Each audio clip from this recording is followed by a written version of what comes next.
Sākuma pozīcija pēdām plati, rokas priekšā. Iedomājieties, ka jūs kaut ko turat padusēs un nevēlaties to izmest. Un kustība 3 daļās. Sākumā ar ceļiem sniedzamies pāri pirkstiem, atveram gurnus vaļā un tupjamies ar gurniem dziļumā.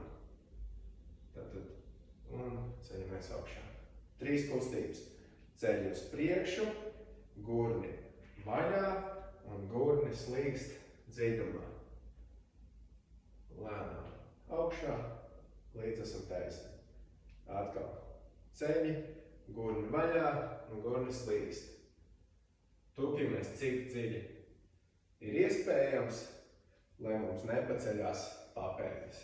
Tātad lēnām, ja mēs varam pietupties tikai šitik dziļi, viss kārtībā, katru reizi mēģinām pēc tehnikas ievērošanas ieiet nedaudz dziļākā pietupiena pozīcijā.